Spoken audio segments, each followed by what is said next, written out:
एकीकडनं या भेटीवरनं टीका होत असता दुसरीकडे अंजली दमानी यांनी पुन्हा एकदा आरोपांची सरबत्ती केलेली आहे धनंजय मुंडेंवर। कॅबिनेटची मंजुरी नसतानाही धनंजय मुंडेंनी आपल्या कृषी मंत्री पदाच्या काळात कोट्यवधींचं कृषी साहित्य आणि खतांची खरेदी केल्याचा आरोप अंजली दमानी करतात। काही दिवसांपूर्वी दमानी यांनी मुंडेंवर कृषी साहित्य खरेदीवरनं भ्रष्टाचाराचे आरोप केले होते। त्याचं खंडन सुद्धा मुंडेंकडनं झालं। आता दमानी यांनी आणखी एक गंभीर आरोप केला। कॅबिनेटमध्ये चर्चा नसतानाही कोट्यवधींच्या कृषी साहित्य खरेदीचा घाट घालण्यात आला होता असा दावा अंजली दमानी यांचा आहे आणि त्यासाठी दमानी यांनी तत्कालीन 2 कॅबिनेट बैठकांचा इतिवृत्तांत दाखला दिलाय। 23 आणि 30 तारखेच्या कॅबिनेट बैठकीत असा कोणताही निर्णय झाला नसल्याचा दावा दमानी करतात।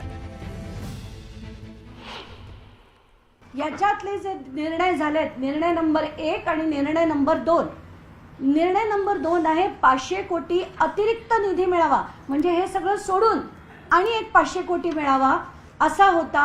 आणि दुसरा जो निर्णय त्याच्यात अ ब क ड असं 4 गोष्टी आहेत।